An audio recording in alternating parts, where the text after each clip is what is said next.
एक ऐसा संत जिन्हें लोग पत्थर मारते रहे, अपमान करते रहे, लेकिन उनके चेहरे पर क्रोध नहीं, केवल मुस्कान थी। जिन्होंने गंगा जल प्यासे गधे को पिला दिया और कहा, मुझे हर जीव में भगवान दिखते हैं। कौन थे ये महान संत जिनकी भक्ति के आगे स्वयं ईश्वर नतमस्तक हुए? जानिए संत एकनाथ जी की अद्भुत जीवन गाथा, जो आपकी आत्मा को झकझोर देगी। संत त्रिलोचन दर्शन दास जी के मुखारबिंद से दर्शन की मोज पर आपको एक मैं कहानी सुनाता हूं। ये एक नाथ की कहानी है। एक नाथ महाराष्ट्र में बहुत बड़े संत हुए हैं। आप लोगों को देखते थे, लोग जो करते थे वही वो करते थे, चल रहे थे लोगों के पीछे पीछे, लोग जैसे चलाते थे वैसे वो चलते थे। तो उनको भगवान की समझ नहीं आ रही थी, उनको भगवान के बारे में नहीं पता लग रहा था। तो फिर क्या हुआ, लोगों ने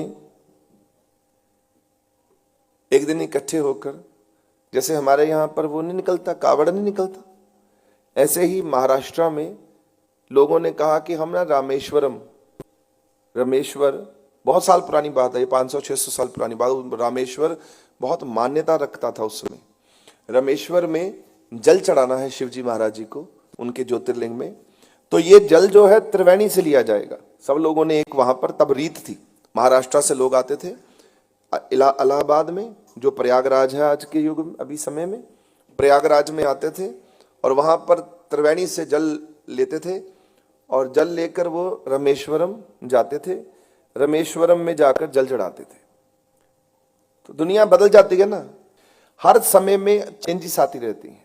कभी लोगों को महादेव अच्छे लगने लगते हैं, कई बारी किसी नारायण अच्छे लगते हैं, कई बारी माता रानी अच्छी लगती है, कई बारी साईं बाबा जी अच्छे लगते हैं, मूड के हिसाब से आपके।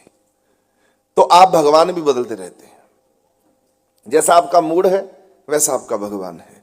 कई बारी गुरुद्वारा अच्छा लगेगा तो गुरु नानक देव जी महाराज जी अच्छे लगने लगेंगे। तो अगर आपके जीवन में ये जो मन पे चलने वाली जो कहानी है ना, ये बहुत खराब है। ऐसे कभी भगवान नहीं प्राप्त होते। आपको एक मार्ग चुनना है, जो भी आपने मार्ग चुनना है, और उस पर पूरी तरह से निष्ठा रख के, यकीन करके उस पर पूरा जोर लगाकर चलना है और अपनी पूरी ताकत पर और उस परमात्मा तक, उस गुरु तक पहुंचने का पूरा प्रयास करना है। ऐसा होना चाहिए। जो लोग दर बदलते हैं, रास्ते बदलते हैं, आज यहां कल वहां परसों वहां, इसी में जीवन बीत जाता है, भगवान नहीं मिल पाता। सही जगह मिल जाए, सही संत मिल जाए, सही गुरु मिल जाए, सही ठिकाना मिल जाए, बस उसके बाद तो फिर किसी से पूछने की जरूरत ही नहीं है। फिर तो पार हो जाओ बस। फिर तो शुरू कर दो अपनी भक्ति और कहो अब हमें कुछ नजर नहीं आता। तुम दुनिया के लिए नहीं जुड़े, तुम दुनिया के कारण नहीं जाते कहीं, और दुनिया को देखने नहीं जाते, दुनिया को ऑब्जर्व करने नहीं। मान लो मेरे पास ये लड़का है और ये अच्छा नहीं है, आप इसके कारण जुड़े नहीं थे और इसके कारण टूट नहीं सकते, क्योंकि ये तो अच्छा पहले ही नहीं था। एक फूल होता है, बाग में एक फूल होता है और उसके साथ 50-60 कांटे होते हैं एक ही डंडी में। आप फूल को देखकर प्रभावित हुए थे कि कांटों को देख के प्रभावित हुए थे? तो अगर फूल नहीं होगा वहां पर तो आप उस बाग में जाएंगे भी नहीं, कांटों को नहीं देखने जाएंगे। और कल को बोल देंगे कि कांटे, अरे हमने तो जो फूल पसंद किया था तो कांटे तो नजरअंदाज कर दिए थे, तो कांटे देखे नहीं थे, तो कांटे भाई कांटों, अब कांटे दिख रहे हैं, अब ये फूल अच्छे थोड़ी हैं, कांटों के साथ उगते हैं, हम नहीं इनको देखेंगे। तो ये तो बेवकूफों वाली बातें हैं। हमारे समाज में ये सबसे बड़ी प्रॉब्लम है। हम गुरु से नहीं जुड़ते, हम आलतू फालतू की चीजों से जुड़े हुए हैं। मेरे साथ क्या हो रहा है, मेरे आसपास क्या हो रहा है, आपको क्या लेना देना किसी से? आपको मेरे से लेना देना है। Who else take you to the final destination, final abode? रब के घर में और कौन लेके जाएगा आपको? ये जितने मेरे लोग आसपास के हैं, मेरे को तो नहीं दिखते कोई भी। मुझे तो सिर्फ संगत दिखती है, मुझे भगवान दिखता है और मुझे अपनी आस्था दिखती है, विश्वास दिखता है, भरोसा दिखता है। बस तेरे भरोसे प्यारे मैं लाड लडाया। मुझे तो लाड आता है भगवान पर, क्योंकि मेरा भरोसा पूरा है। आपका भरोसा जब डामाडोल होगा तो आपको लाड नहीं आएगा, आप टूट जाएंगे भगवान से, गुरु से, शंका आएगी, धक्के खाओगे फिर। और एक बारी बंदा टूटा नहीं तो उसको वो मजा आना बंद हो जाता है, क्योंकि उसने अपने अंदर वो पैदा कर लिए संशय। कहो कबीर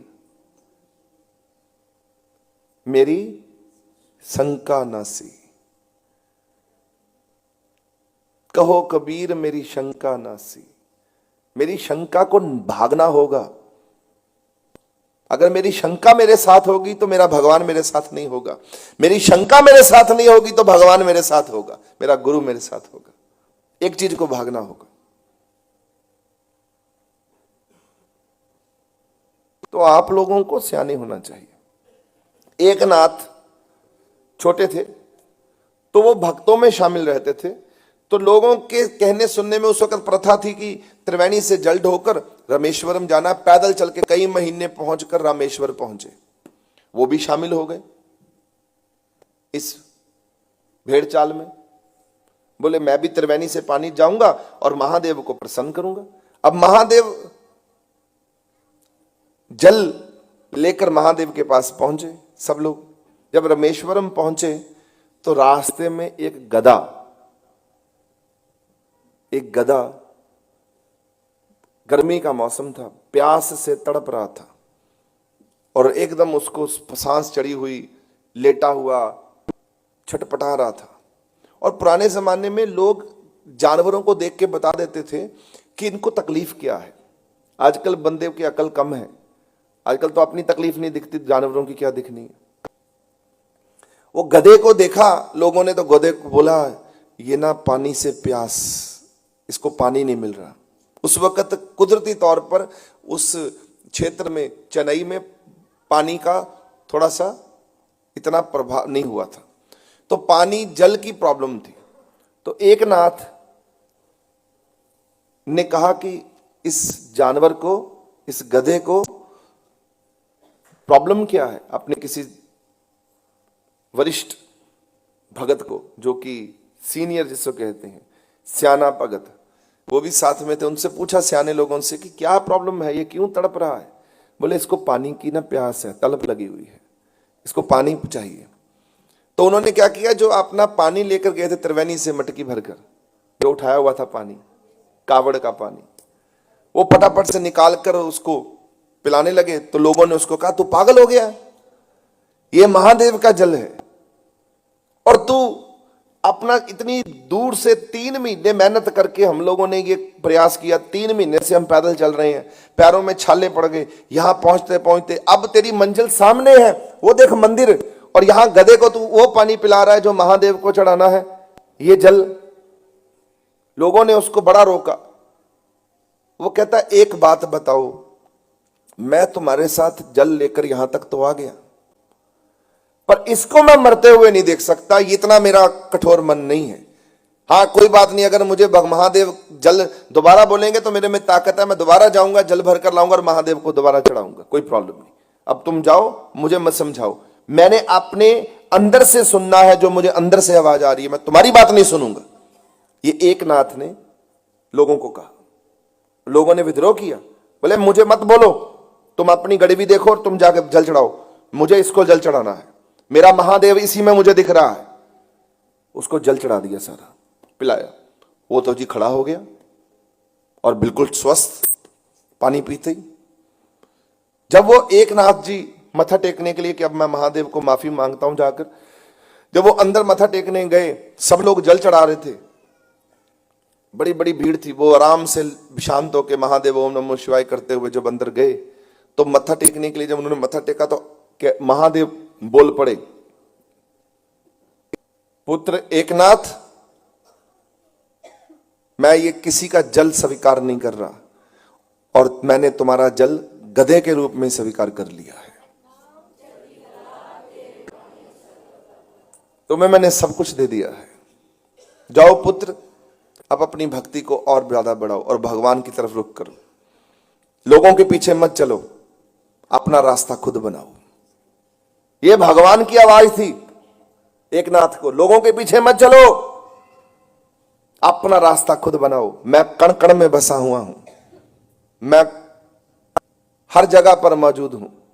जिसको मेरा रूप देखना है मुझे हर जगह देखे, एक जगह पर मैं अगर इस साखी ने आपके दिल को छुआ है तो इस वीडियो को लाइक ज़रूर करें और ऐसे ही रूहानी सत्संग सुनने के लिए हमारे चैनल दर्शन की मौज को सब्सक्राइब करें।